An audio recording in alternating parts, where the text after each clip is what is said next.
Democracy, जमहूरियत, actually वो जमहूर या अवाम से है। जिस तरफ अवाम खड़ी हो, मेरे नज़दीक वही जमहूरियत है। अगर नॉर्थ कोरिया में अवाम वहाँ के वन मैन शो सिस्टम के साथ खड़ी हुई है तो वो जमहूरियत है। अगर सऊदी अरब के अंदर शाह सऊद की जो फैमिली है उसके ख़िलाफ़ कोई इंकलाब बर्पा नहीं होता उनकी डायनेस्टी के ख़िलाफ़, तो वो जमहूरियत है। तो जमहूरियत मेरे नज़दीक सिर्फ पार्लियामेंट का नाम नहीं है, वो तो एक वेस्टर्न कॉन्सेप्ट है ना। जमहूरियत तो जमहूर से है कि जहाँ मेजॉरिटी खड़ी हो या आवाज़ अपनी सुनवा के खड़ी हो या खामोशी से खड़ी हो।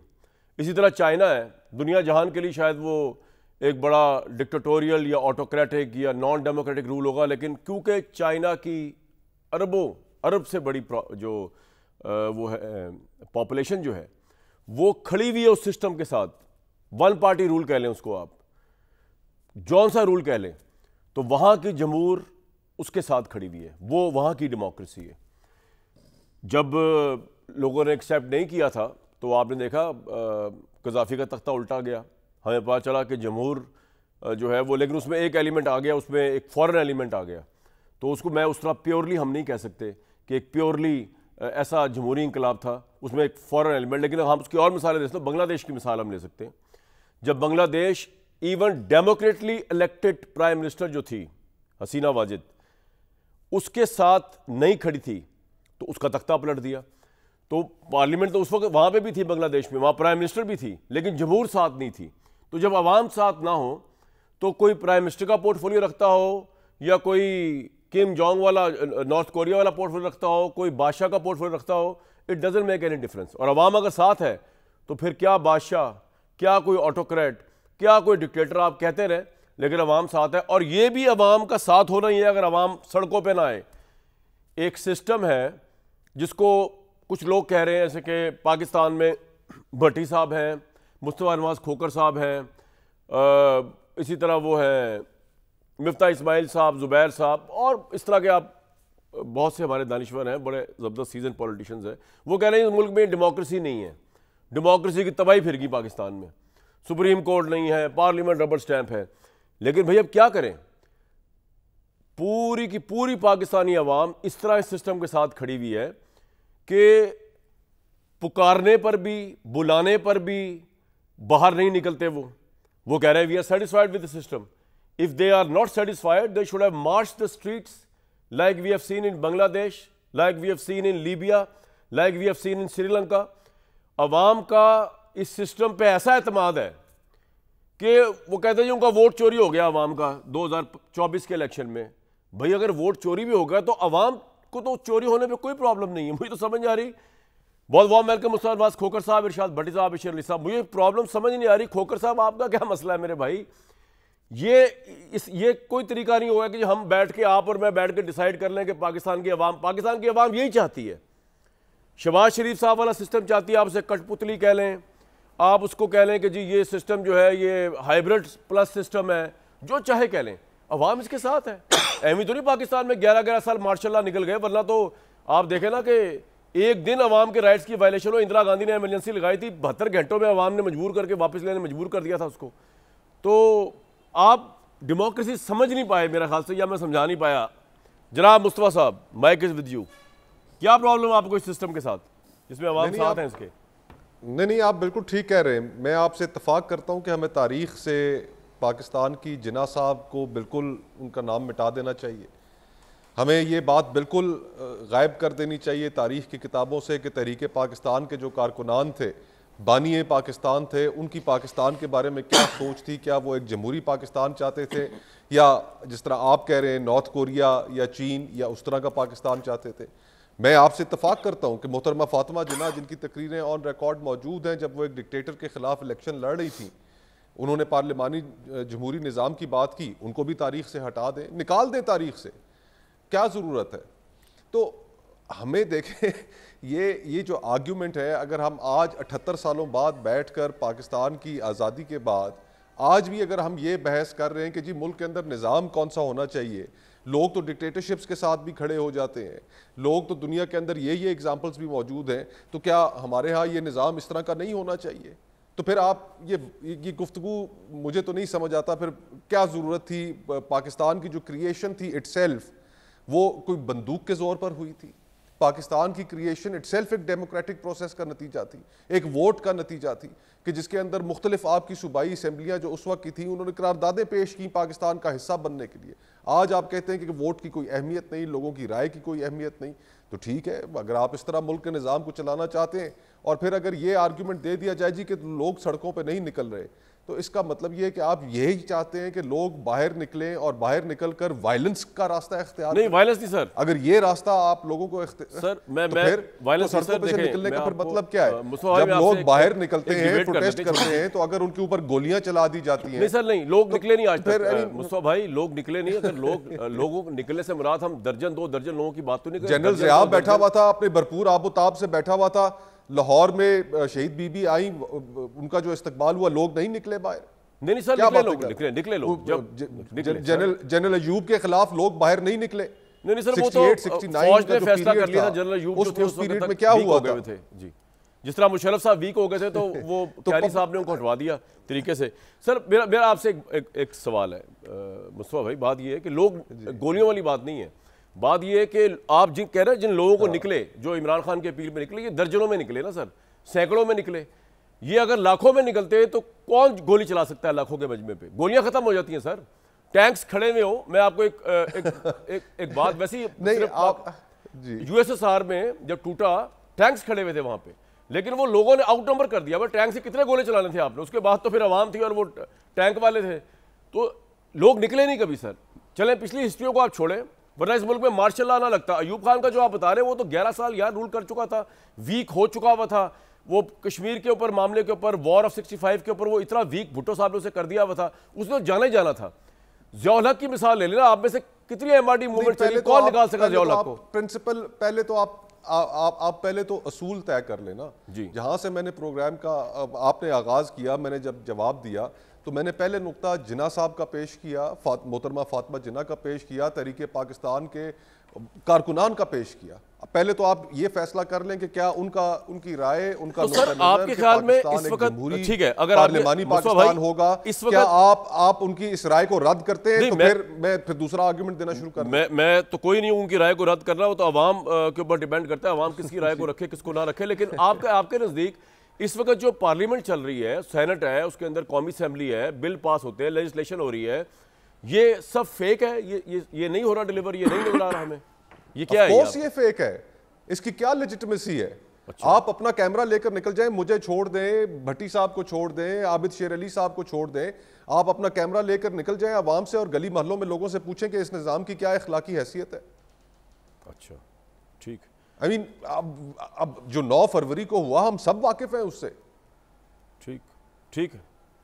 तो अब अगर हमने ये बहस करनी है कि जी कि 8 फरवरी का इलेक्शन जो था वो बिल्कुल ठीक इलेक्शन हुआ था, उस इलेक्शन के अंदर कोई धांधली नहीं हुई थी। देखिए द पॉइंट इज कि 2018 के इलेक्शन में भी हुआ, 2024 के इलेक्शन में भी हुआ। हमारी जुडिशरी इन सारे करतूतों में इलेक्शन कमीशन शामिल रहा, साकिब निसार साहब हो या आज की जो हमारी जुडिशरी हो, वो सारी इस जमहूरियत को कमज़ोर करने में शामिल रही। हमारा नुक्ता नज़र तो ये है कि हमने अगर इस निज़ाम को बेहतर करना है, 25 करोड़ का मुल्क है, अगर इसको आप एक बेहतर तरीके से चलाना चाहते हैं तो आपको कुछ असूल तो तय करने होंगे कि माशरा कैसे चलेगा। और वो असूल तय करने के लिए 1973 में आपने एक बहुत बड़ी कुर्बानी देने के बाद आपने आइन बना डाला कि रियासत का और अवाम का ये मुआहदा होगा। अगर आज हम उस आइन पर भी अमल नहीं करना चाहते, हम उस सोशल कॉन्ट्रैक्ट को भी कमज़ोर करते हैं, पहले पाकिस्तान को जमहूरियत से एक हाइब्रिड निज़ाम में लेकर जाते हैं और फिर हाइब्रिड से अथॉरिटेरियन निज़ाम में हम ले जाते हैं, और हम साथ साथ ये भी कहें कि जी पाकिस्तान की बड़ी खिदमत हो रही है, पाकिस्तान की आवाम की बड़ी खिदमत हो रही है। आज इस मुल्क में घुटन की फ़ज़ा है। अभी परसों की बात है, एक सहाफ़ी को अरेस्ट कर लिया गया, वो तो शुक्र है अगले दिन उनकी बेल हुई। कल के दिन के अंदर स्पीकर जो है नेशनल असेंबली साहब का, असद कैसर साहब, उनके घर पर इस्लामाबाद में छापा पड़ा, 10-10 साल सजाएं दी गई। फिर उसके बाद आज अभी थोड़ी देर पहले इस्लामाबाद बार के साबका सदर है न्याजुल्लाह न्याजी साहब, उनके घर पर धावा बोल दिया। तो ये किस किस्म के पाकिस्तान में हम रह रहे हैं? 27 माह बाद आपने इमरान खान साहब के इससे सिर्फ तल्लुक होने के जुर्म में, लीमा खानम के बेटे होने के जुर्म में आपने 27 माह बाद आपने केस के अंदर उनको डाल लिया। तो आज आप ये तो ना कहें कि एक पाकिस्तान आइडियल पाकिस्तान है। आज इस मुल्क की मईशत काम नहीं कर रही, आपकी लार्ज स्केल मैन्युफैक्चरिंग डिक्लाइन कर चुकी है, आपकी बेरोजगारी की शरह, आज हफीज पाशा साहब ने बिजनेस रिकॉर्डर में कॉलम लिखा, पढ़कर पैरों के नीचे से जमीन निकल गई कि 35% पाकिस्तान के नौजवानों के अंदर बेरोजगारी की शरह है, जो श्रीलंका से ज्यादा है, जो भारत से ज्यादा है, जो बांग्लादेश से ज्यादा है। आपका तनख्वाहदार तबके ने सारा टैक्सों का बोझ उठाया हुआ है, आपका मुल्क के अंदर ज़राअत बैठ गई है, कोई काम कारोबार है नहीं है, फॉरेन डायरेक्ट इन्वेस्टमेंट तारीख की कम तरीन सतह पर है। तो आप फिर ये जो दावा कर रहे हैं, इस दावे के लिए लोगों को कुछ दिखाएं भी। सर, आपका पॉइंट आ गया कि ये अथॉरिटेरियन निजाम ये डिलीवर कर रहा है। आबिद शेर अली साहब, एक्चुअली ये बात आपकी और पीपल्स पार्टी की तरफ आ जाती है कि अगर मुस्तफा भाई की सारी बातों को, या जितने भी क्रिटिक्स है सिस्टम के, सिर्फ मुस्तफा साहब अकेले नहीं, जो भी क्रिटिक्स है सिस्टम के, इसका मतलब ये है कि आप तो एक गैर अखलाकी जवाब पर इस हुकूमत में बैठे हुए, क्योंकि ना आपका मैंडेट भी आपका जाली, आपकी हुकूमत भी जाली, उसकी कोई अखलाकी हैसियत ही नहीं है, उसकी कोई लेजिटिमेसी नहीं है, ना आप आइन पे अमल, आप आइन शिकन है, आप जमहूरियत को कमज़ोर कर रहे हैं, आप और पीपल्स पार्टी मिलकर। Sir, how do respond to this criticism? क्योंकि ये तो तारीख में फिर आपका जो चेहरा है आपकी हुकूमत और पार्टी का, बड़ा वो घनाया हुआ चेहरा, बड़ा घनौना चेहरा सामने उभरेगा अगर यही सब कुछ सही है। बहुत शुक्रिया कामरान भाई। मुस्तफा नवाज खोखर साहब छोटे भाई भी हैं, बड़ा एक इज़्ज़त एहतराम का इनसे मेरा रिश्ता भी है, लेकिन ये जो भी बातें फरमा रहे थे मेरे छोटे भाई, अभी जो इन्होंने कहा, हमारा फिर 1990 में भी हमारा मैंडेट जाली होगा, फिर हमारा 96-97 भी जाली होगा, फिर हमें लोगों ने 2008 में इधर पंजाब में मुंतखब किया, फिर 13 में भी 3-4 मरतबा, अगर वजारत उज़्मा में अभी भी मेरे भाई कह रहे हैं मैंडेट जाली है। नवाज शरीफ जब स्टैंड लेते हैं जी, आप कहते हैं जी पंगे करते हैं, आप कहते हैं जी कि आप बात नहीं मानते।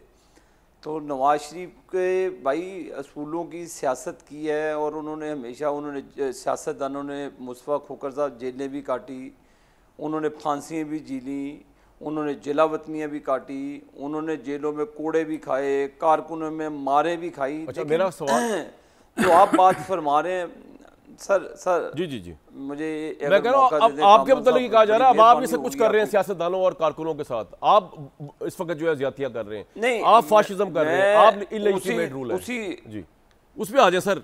आबिद भाई को टाइम ही किलो चाहता हूँ, आपके आर्गुमेंट सुनना आज के दौर पे। चले डायरेक्ट ही आ जाते हैं जी, चले डायरेक्ट आपके मुद्दे पे ही आ जाता हूँ सर। अब मुस्तफा खोखर साहब, क्या आपको आईने पाकिस्तान इजाज़त देता है कि आप जिना हाउस पर दावा बोलकर उसको आग लगा दें, आप फौजी जर्नैलों की वर्दियों को लटकाएं बांसों पर, और आप कहें जी कि इमरान खान के भांजे को नाजायज़ पर्चे में गिरा गया है? अगर मोहतरमा यासीन राशिद साहबा क्राउड को पुल करके ले जाती हैं कोर कमांडर के हाउस, कहते जी घुस जाओ अंदर, तो फिर आप कहें जी कि हमारा कोई कसूर नहीं है। अगर आपके वो जो कहते थे जान अल्लाह को देनी है, अगर वो कहते जी कि हम जाएंगे GHQ जाएंगे, वहाँ पर देखेंगे, और इमरान खान ने खुद कहा था कि जी जब मुझे पकड़ेंगे तारीख याद रखेगी। भाई इसमें जमहूरियत का क्या ताल्लुक है? अब हमारे आप हाथ बांधें, पाकिस्तान की मईशत का जनाजा निकाल दे, बेड़ा गर्क कर दें, और आप कहें जी कि वजीर आज़म कुछ नहीं कर रहा। सवाल आपसे भाई हमने कहा सर, आपसे सवाल ये है कि आबिद भाई, सवाल ये है कि जो ये कह रहे हैं ना, वो ये कह ये रहे हैं मुस्तफा भाई, जो मैं समझाऊं, correct me if I am wrong, Khokhar साहब, मुस्तफा साहब, आबिद भाई कह वो ये रहे हैं कि इमरान खान का 9 मई में आप, ठीक है भाई, उसको ऐसी तैसी करें, उसकी अदालतें उसका फैसला करें, इमरान खान के 9 मई का बहाना बनाकर नून लीग और पीपल्स पार्टी पार्लियामेंट को रबर स्टैंप तो ना बनाए ना, फाशिज्म तो ना करे, इलेक्शन तो ना स्टील करे, ये कह रहे हैं वो। Sir if I am not wrong sir मुझे माफी दे दें आप कामरान भाई, आप कह रहे हैं सेनेट का इलेक्शन हमारा चोरी हुआ, वो मेजर एक पार्लियामेंट को चलाता था। इमरान खान खुद कहते थे जी मुझे तो पता नहीं होता था, जनरल फैज हमीद सारे फैसले करते थे। तो सर हम बुराई का बदला, बुराई का जवाब बुराई तो नहीं भाई, वो बुरा करता है, आप कह रहे हैं हम उससे बुरा करेंगे। कामरान भाई जी, अब कोई मेजर चलाता है पार्लियामान को, कोई इस तरह के फैसले होते हैं क्या? वजीर आजम अब हम तरक्की कर गए, मैंने किसी जर्नैल की ड्यूटी लगा दिया, भाई आप खुदा के लिए रियलिटी बेस्ड गुफ्तगू करें। यहाँ पर इरशाद भट्टी साहब का भी मैं अभी तकरीर सुनूंगा उनकी भी, वो भी ऐसा भाषण निकालेंगे पेपर ऐसे, तो एक हमारे पे स्टोरी सुना देंगे यूं यूं यूं यूं। ओ भाई आप लोग उस गुनाह का हिस्सा रहे हैं। भट्टी साहब लोगों के जमाने में हिरवन के केस बने, हमारे उस दौर में हिरवन के केस बने, हमारे लोगों को जेलों में डाला गया, किसी को बतख चोरी के जेल में डाल दिया गया, किसी को मोबाइल की चोरी में जेल में। यार तो छटोगे नहीं, हमने किसी ठीक है और पाए नसी थे किसी ने कुछ किया ही नहीं, कुछ नहीं किया, कुछ किया होगा तो ਤੁਹਾਨੂੰ पता लग जाना ਸੀ कि नून लीग ने डंडा अड्डी दाने से कुछ किया ही नहीं। ठीक, इसका जवाब अपनी बारी पे जरूर देंगे मुस्तफा भाई, क्योंकि आर्गुमेंट उनकी तरफ। लेकिन भट्टी साहब, आप जिस गुनाह का हिस्सा थे, आज आप क्या भाषण देंगे मेरे भाई आबिद भाई को? वो कह रहे हैं आप कोई मेजर शेजर नहीं चलाया करता, कोई जनरल नहीं चला रहा असेंबली जो जनरल फैज जैसे चलाया करता था। जवाब दो, ये है जबान मूज ते दलाइल है ने। नहीं, आबिद भाई के लिए 100 खून माफ़ आबिद भाई के लिए, और मेरे भाई हैं, बड़े प्यारे भाई हैं। और लेकिन बात ये है मेरे भाई के, जिस 2018 में क्या कुछ हुआ नहीं हुआ या क्या कुछ हुआ जो आज नहीं हो रहा, सवाल ये पैदा होता है। दूसरा सवाल ये पैदा होता है कि 1973 का आइन था इस मुल्क का, वो इरशाद भट्टी ने तो नहीं बिगाड़ा ना, मैंने तो कोई तरमीम नहीं करवाई, ना कोई एक तरमीम जो मैंने करवाई हो। इलेक्शन कोई एक जो मैंने रिग्ड किया हो, कोई भी इलेक्शन, मैं नहीं बात करता 18 की 24 की या कोई एक इलेक्शन सुना है फ्री फेयर एंड फ्री हुआ था, उसमें मुल्क टूट गया। क्यों नहीं माना आपने शेख मुजीबर रहमान का मैंडेट? किधर है हमूदुर रहमान कमीशन के गुनाहगार? क्यों नहीं मिली उनको सजा? 2024 से आज। अच्छा, अदलिया को मैंने तो नहीं अदलिया तो मैंने नहीं किया ना, अदलिया के साथ कुछ, पार्लियामेंट को मैंने रबड़ स्टैंप तो नहीं बनाया। और सब पहले ये तो तय कर लें हम सारे मिलकर कि कौन सा निज़ाम चाहिए। हमें तो ना कभी खालिस जमहूरियत मिलती है, ना खालिस डिक्टेटरशिप मिलती है। जमहूरियत वाले इक़्तिदार में आके डिक्टेटर बन जाते हैं, डिक्टेटर इक़्तिदार में आके मौजूदा निज़ाम पे आपको क्या एतराज़ है? पता ही नहीं चलता कि अगर एतराज़ नहीं तो आगे चलते हैं। मौजूदा निज़ाम पे कुछ जुल्म हो रहा है लोगों पे, कोई बेसिक ह्यूमन राइट्स वायलेट हो रहे हैं मौजूदा सिस्टम में। जी, एतराज़ ये है कि आबिद साहब कहते हैं कि 2018 का इलेक्शन धांधली ज़दा था, ठीक है, 2024 का फेयर है। आबिद साहब कहते हैं कि 2018 में हमें सारों को उठाकर जेल में डाल दिया गया था, तो 2023 के बाद जो जेलों में गए सारे मुकदमे ठीक हैं। 9 मई एक स्याह दिन है, 9 मई के आप मुजरमों को, गुनाहगारों को पकड़ें, लेकिन 9 मई के जो ट्रायल हो रहे हैं, जो फैसले हो रहे हैं या जिस तरह मुकदमे चल रहे हैं वो सब ठीक है। आबिद साहब कहते हैं कि उस वक़्त पार्लियामेंट जो थी वो आज़ाद नहीं थी। आज की पार्लियामेंट, आज के फैसले, आज के वज़ीर-ए-आज़म साहब सब आज़ाद हैं। आबिद साहब कहते हैं उस वक़्त जजेस जो थे वो इमरान खान के आलाकार थे, आज सारे जजेस आज़ाद हैं। उस वक़्त की सहाफ़त, हम सारे गुनाहगार थे, आज के सारे साफ़ी जो हैं वो दूध के धुले हैं। तो इशू ये है बुनियादी तौर पे कि मुस्तफ़ा नवाज़ खोखर साहब उस वक़्त पीपल्स पार्टी में थे, आबिद भाई मुस्लिम लीग में थे, इन्होंने एक मिसाके जमहूरियत किया था, और इसको ये आइन के बाद सबसे बड़ा आप कह रहे हैं मिसाके जमहूरियत को खुद ही वायलेट कर दिया नून लीग और पीपल्स पार्टी ने, ठीक है? तो नहीं, मिसाके जमहूरियत को वायलेट तो किया, हर एक ने किया, लेकिन जब 2 मिसाके जमहूरियत करने वालों का तीसरे से पाला पड़ा तो सारे दोनों जमहूरियत ही भूल गए। तो इशू ये है कि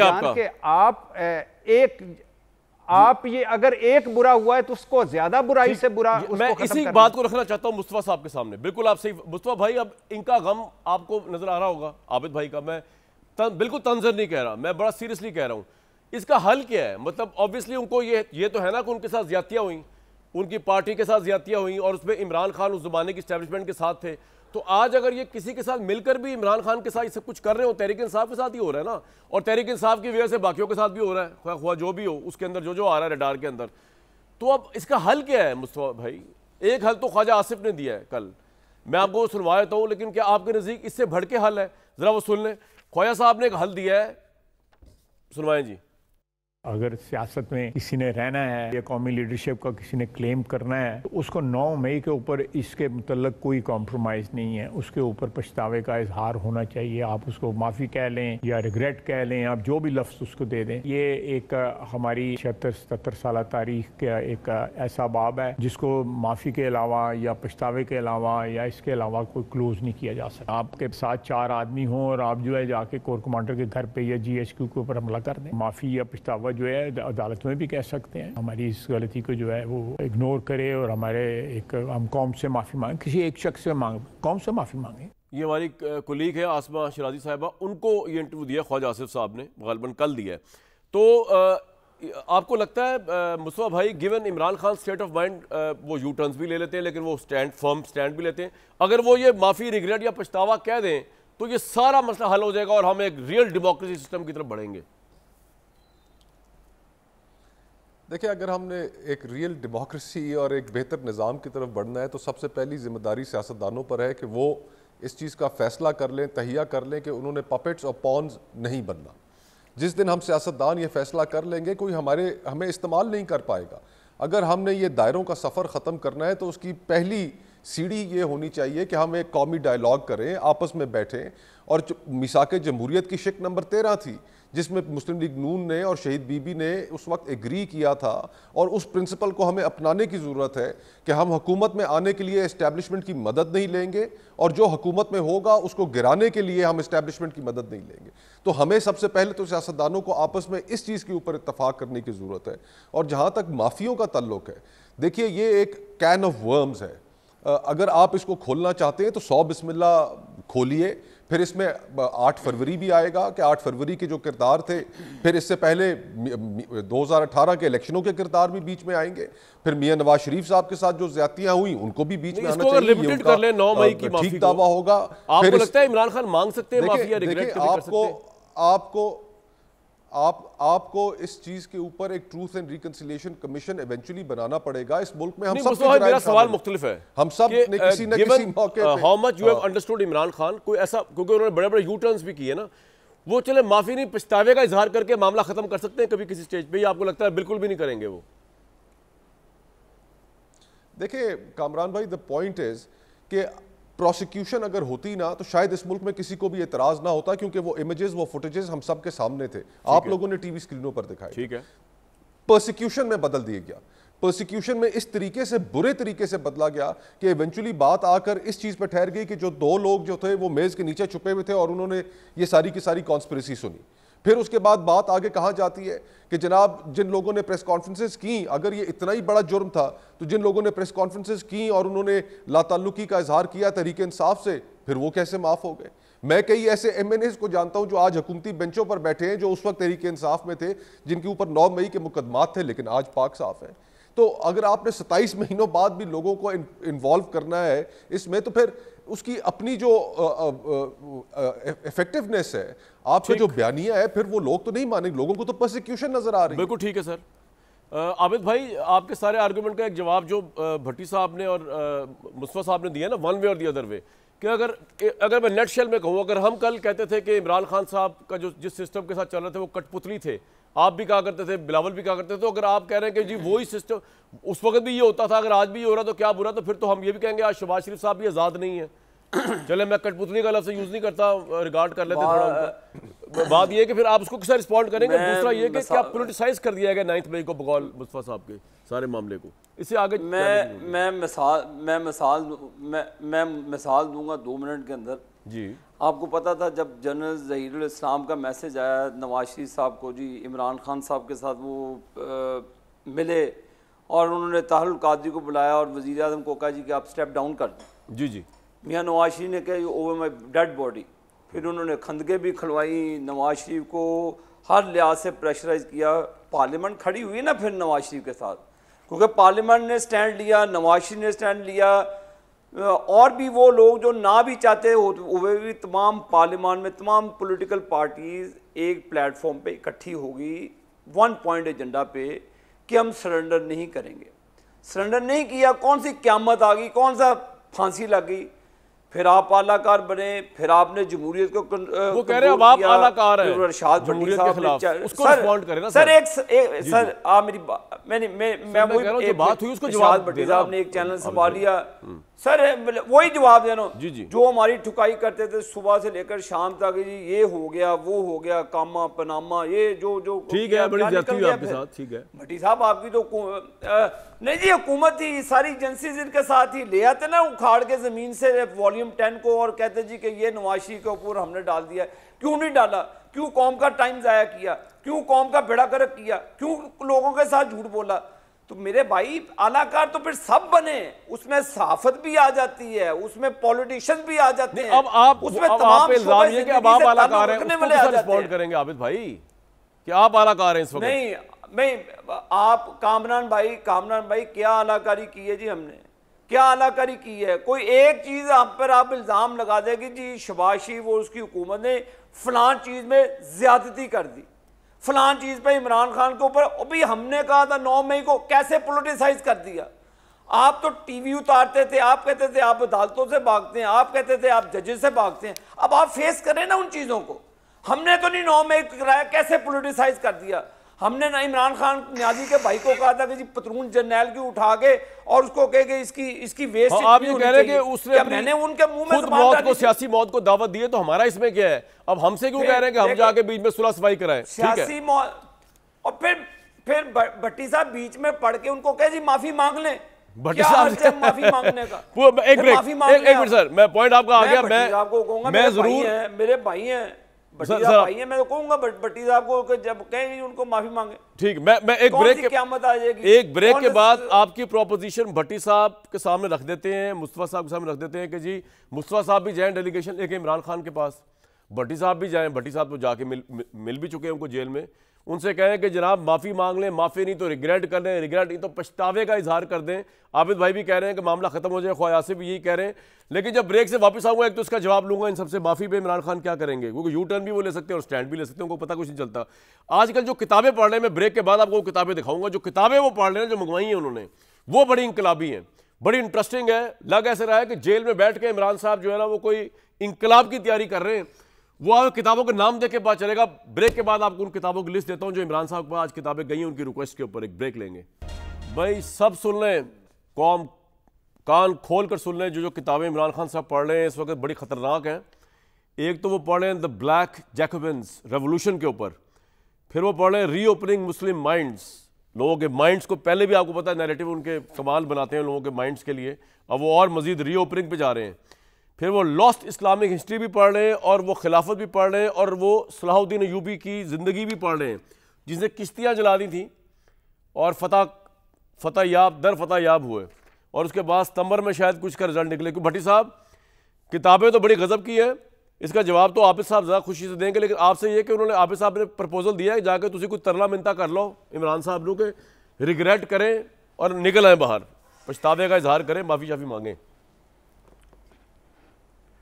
मैं कह रहा हूँ ना कि आबिद भाई को 100 खून माफ़ है मेरे लिए। आबिद भाई मेरे भाई हैं, मोहब्बत है उनसे, और मुझे सारे गुनाह कबूल हैं जो आबिद भाई ने कहे हैं।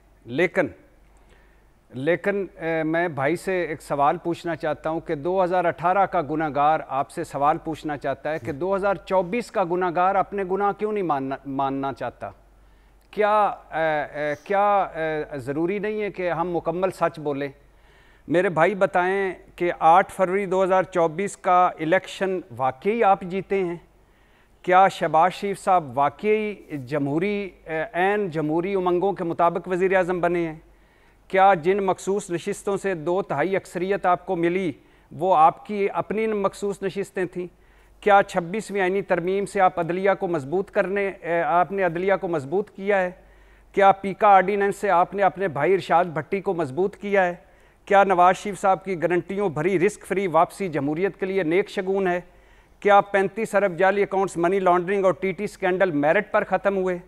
क्या जलसा कानून साजी से जमहूर मजबूत होगी? क्या 3 माह हिरासत में रखना और फिर उन 3 माह को 6 माह में बदलना, ये इरशाद भट्टी और के लिए आबिद शेर अली भाई ठीक रहा है? क्या वाकई नवाज शरीफ साहब यास्मीन राशिद से जीते हैं? क्या ये पार्लियामेंट, ये सेनेट हकीकी उमंगों की तर्जमान है? क्या आप जो कुछ आज कर रहे हैं, आप ये कह सकते हैं सीने पे और दिल पे हाथ रख के कि बिल्कुल ठीक कर रहे हैं?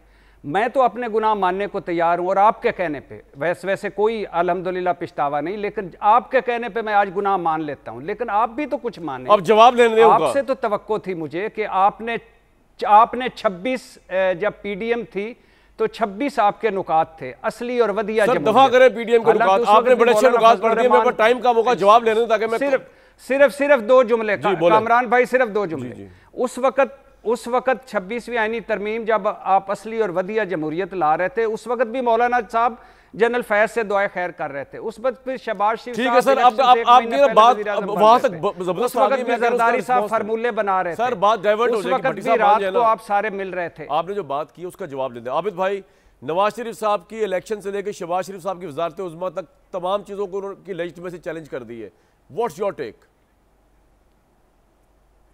देखें जी, भट्टी साहब को भी 100 खून माम मेरे भाई हैं।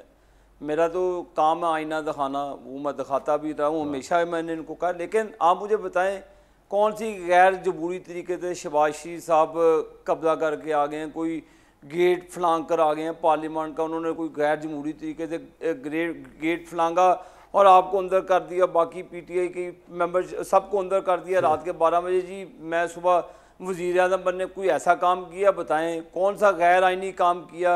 कौन सा आरटीएस सिस्टम बैठा दिया शहबाज शरीफ ने?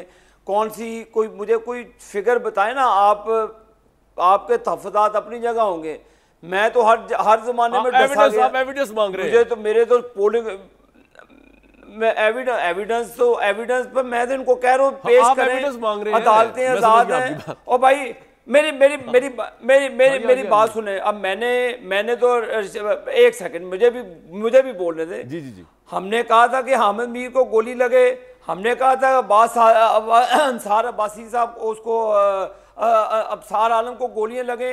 आपके दौर में तो वो आपके दौर में तो किसी साफी को पसंद नहीं होता था तो आप उसको चैनल से छुट्टी करा देते थे, मालकान की छुट्टी करा देते थे। भाई ये तमाम चीजें डब्बे में बंद करके भट्टी साहब निकले बाहर। अच्छा किया, अल्लाह का शुक्र है आपने तौबा की, आपने माना, आपने सारी चीजों को माना। आज इसी तरह मैं कह रहा हूं कि वो इमरान खान भी माने कि उसने 9 मई का वाकया कराया, माफी मांगे कौम से।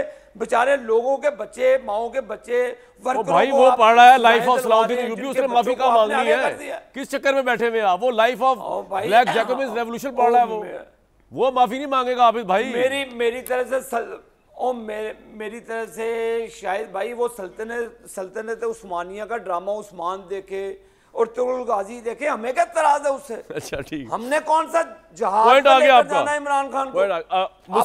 अपने किए की सजा भुगत रहा है, अपने आप को सजा रहे, हमारा तो उससे कोई ताल्लुक नहीं। मुस्तफा भाई बात ये है कि वो कह रहे हैं कोई एविडेंस नहीं है, क्योंकि जो आइन हमने बनाया या जो आइन जो हमने आपके सामने रख दिया हुआ है, अब उसके हिसाब से जो सुप्रीम कोर्ट भी है और जो सारे मामलात है उसमें इनको किसी ने अभी तक गैर आइनी नहीं कहा। तो हम इनको आप किस तरह कन्विंस कर सकते हैं कि ये बड़ा गलत कर रहे हैं इस मुल्क के लिए, इस मुल्क की जमहूरियत? मुझे तो आप कह रहे हैं जो असल पार्टी है यानी कि नून लीग जिनकी गवर्नमेंट है, उनको आप कैसे कन्विंस कर सकते हैं? तो आबिद भाई आपसे कन्विंस नहीं हो रहे, वो कह रहे हैं बताएं हमने कहाँ इलेक्शन चुराया, बताएं हमने कहाँ पार्लियामेंट रबर स्टैम्प बताएं हमने कहाँ सुप्रीम कोर्ट को जो है वो फारिग कर दिया है, बताएं।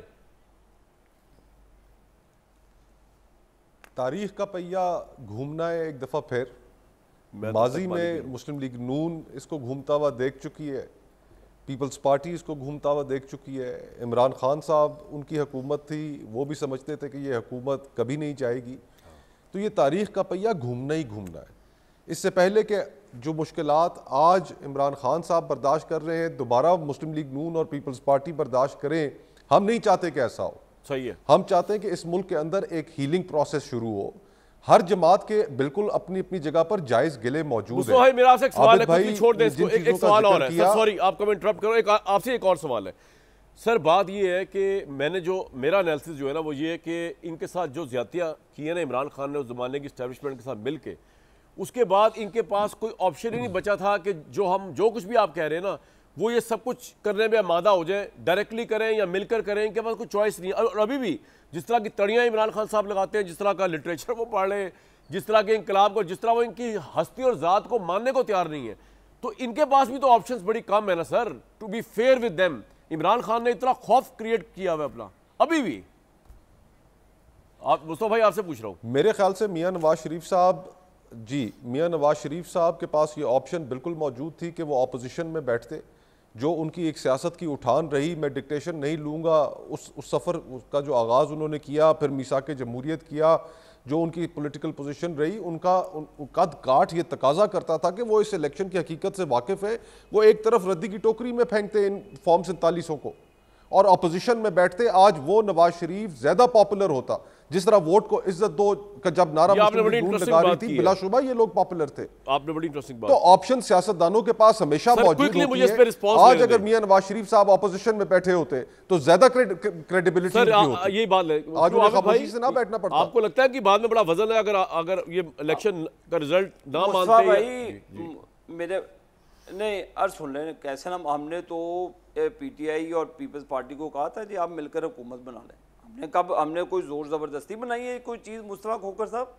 हमने तो जमहूरी और आईनी तरीके से अपनी गवर्नमेंट को फॉर्म किया है, कोई गैर जमहूरी तरीके से तो नहीं। बस आबिद भाई आपको भी पता है, मुझे भी पता है, आप मेरे बड़े भाई हैं, बड़े अदब से अर्ज करता हूं, आपको भी पता है कैसे बनी है। नहीं देखें, उसी तरह ही बनी है जैसे बनती हैं हुकूमतें और हुकूमतें चलती हैं, मुल्क चलते हैं, निज़ाम चलता है। यार ये कमाल किया आपने, तो बस खत्म होना चाहिए ये सिलसिला। ये कमाल किया आपने आबिद भाई। इस पर मैं ब्रेक लेके बताऊंगा कि वो भाई मुस्तफा भाई भट्टी साहब आपको सवाल जवाब मिल गया। उन्होंने कहा भाई जिस तरह पाकिस्तान में बनती है हुकूमतें वैसे ही बनी है, देयर इज नो एक्सेप्शन। और हम भी यही कहते हैं कि भाई जैसे इलेक्शन 77 से होते आ रहे हैं वैसे अब की दफा हो गया। इतना मसला क्या है? लेकिन एक मसला है, वो मैं अभी आपको बताता हूँ ब्रेक के बाद, ब्रेक से वापसी में। भाई बात ये है कि जिस तरह का लिटरेचर इमरान खान साहब जेल में पढ़ रहे हैं ना, उसमें एक तो रेवोल्यूशन मैंने आपको बताया, एक मैंने बताया लोगों को माइंड को जो है वो रेवोल्यूशनाइज करना, एक वो सलाउद्दीन अयूबी को पढ़ लें, एक वो पढ़ लें long walk to freedom by Nelson Mandela. Obviously 25, 30, 35 साल जिस बंदे ने गुजारे हो। तो तहरीक इंसाफ वालों मेरे भाइयों, इमरान साहब ने अगर ये फैसला कर लिया लॉन्ग वॉक टू फ्रीडम, तो फिर there is a long way for him to come out. तो फिर अभी तो यही सिस्टम चल रहा है फिलहाल। मुझे दीजिए कल तक इजाज़त।